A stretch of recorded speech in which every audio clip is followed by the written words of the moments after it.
10 दिन रह गए एग्जाम्स को, अभी तक कुछ पढ़ाई नहीं गई है, बहुत टेंशन हो रही है कैसे सब कुछ मैनेज होगा, कैसे पढ़ाई होगी।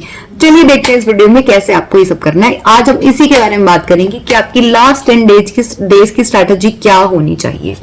तो चलिए देखते हैं।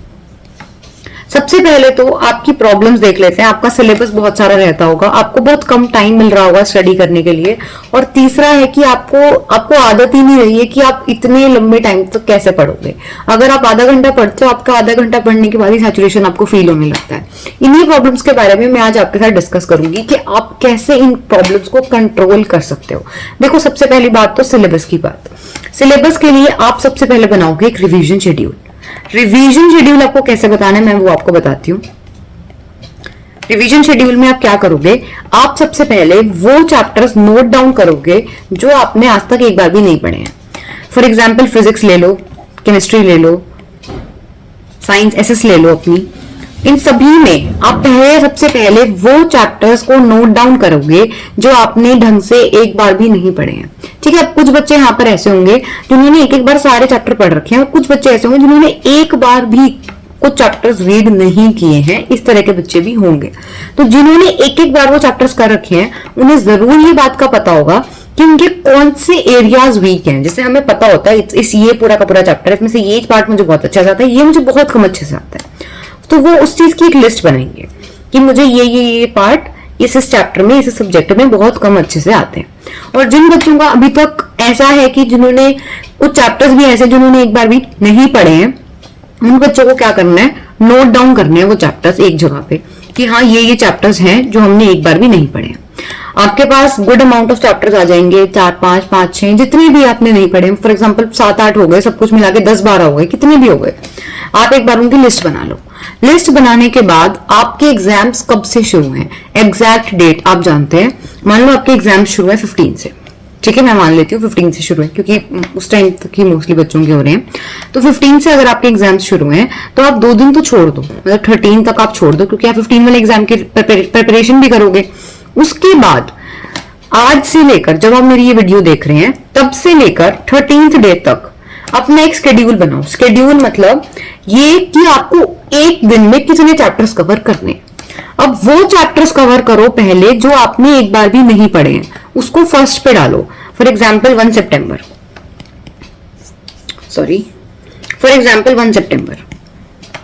ठीक है, फिर दिन 2, फिर 3, फिर 4, इस तरह से डालो। और 4 सितंबर को मान लो यहाँ पे टोटल आए थे मेरे 1, 2, 3, 4, 5, 6, 7, 8, 9, 10 चैप्टर्स आए थे। तो 1 सितंबर को वो वाला चैप्टर डाल दो। ठीक है, उसके साथ आपको कुछ एक इजी चैप्टर जो आपको पहले आपने कर रखा है but you need to get a revision of that, मतलब एक आपका बिल्कुल न्यू चैप्टर लेना है आपको, और एक चैप्टर आपको ऐसा लेना है जिसकी आपको बस रिवीजन करनी है कि हाँ आपने पहले पढ़ रखा है। आपको टाइम कम लगेगा बट टाइम लगेगा, तो यहां पर वो रिवीजन वाला चैप्टर रख लो। राइट, अपना जितना सिलेबस है, अगर आपके ज्यादा चैप्टर्स पेंडिंग है, 15 चैप्टर्स पेंडिंग है, तो आपको उस हिसाब से हर दिन ज्यादा चैप्टर्स करने पड़ेंगे। तो उस हिसाब से अपनी वीडियो अपना मेंटेन करना अपना शेड्यूल। तो यहाँ पे सबसे पहली चीज तो एक रिवीजन शेड्यूल आपको बनाना था। दूसरी चीज अब जो आपको करनी पड़ेगी, रिवीजन शेड्यूल आपने बना लिया, बहुत अच्छी चीज हो गई, अब उसको फॉलो आपको करना है। अब लेस टाइम टू स्टडी वाली चीज को आप क्या कर सकते हो, स्कूल का सिलेबस ऑलमोस्ट कंप्लीट हो चुका है, अब स्कूल में जस्ट रिवीजन चल रहा है, कोई खास वो नहीं है। किसी दिन अगर टेस्ट है तो I will highly recommend you to people to go to the school, कि आप जाओ वहां पे, अगर वहां पे कोई टेस्ट है तो आपको अब इनको फॉलो भी करना है। अगला है आपका लेस टाइम टू स्टडी, आपका कंप्लीट हो गया है कि आपको स्कूल आप छुट्टी मार सकते हो, ये सब चीजें कर सकते हो, आपका टाइम मिल जाएगा आपका आप सेल्फ स्टडी के लिए, क्योंकि आपका इस टाइम पे सेल्फ स्टडी सबसे ज्यादा इंपॉर्टेंट है। Next is problem in giving long setting. अगर आपको लॉन्ग सेटिंग देने में प्रॉब्लम हो रही है तो आप क्या कर सकते हो, आप कम से शुरुआत कर सकते हो। आप एक बारी में मत पढ़ो ज्यादा, आप 1-1 घंटा पढ़ के आप ले लो 5-5 मिनट्स के ब्रेक, बट आप 5 मिनट से ज्यादा का ब्रेक मत लीजिएगा, क्योंकि अगर आपने उससे ज्यादा का ब्रेक लिया तो आपकी बॉडी उसी ब्रेक के लिए अडेप्ट हो जाएगी। Your body will be liking that break and वो फिर पढ़ने का दोबारा से मन नहीं करेगा।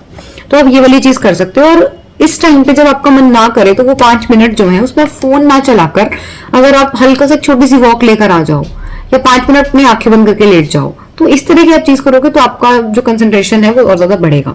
And if you can meditate तो वो बहुत ही बढ़िया है कि पढ़ने से पहले आप 5 मिनट की मेडिटेशन कर लो बस, ठीक है। Now let us move ahead.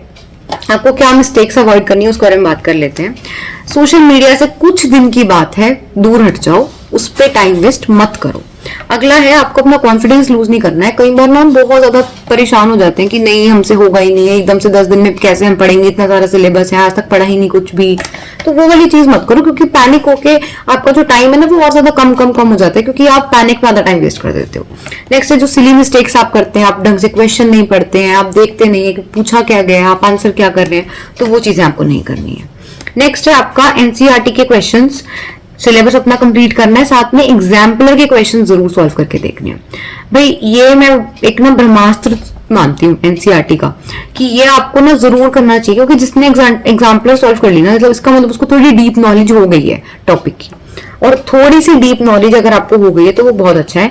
लेकिन ये बाद की बात है, ये सेकेंडरी है, ये बाद में करना है आपको जब आपका सारा सिलेबस हो गया। ऐसा नहीं है कि आपके एनसीईआरटी के क्वेश्चंस तो हुए नहीं है, वो सब तो आपने कवर किया नहीं और आप एग्जाम्पलर पे चले गए हैं, नहीं, ये आपको करनी है, बहुत अच्छी है ये, लेकिन इससे पहले आपको एनसीईआरटी जरूर करनी है। नेक्स्ट है एक्टिव रिकॉलिंग। मैं हमेशा बोलती हूँ एक्टिव रिकॉलिंग करनी है आपको। आपको पैसिवली नहीं पढ़ना है, आपको जस्ट रीड करके पन्ने नहीं पलटने हैं, आपको उसको पेज को बंद करके, उस बुक को बंद करके, आपको अपनी आंखें बंद करके मेमोराइज करना है कि what ever have you learn, उसको आंखें बंद करके समझाने की कोशिश करो अपने आप को कि क्या आप उतना ही अच्छा समझा पा रहे हो, क्या आप कोई पॉइंट भूल रहे हो। अगर वो भूल रहे हो तो इसका मतलब आपको याद नहीं हुआ है और आपको दोबारा याद करने की जरूरत है। तो ये वाली चीज आपको जरूर ध्यान में रखनी है।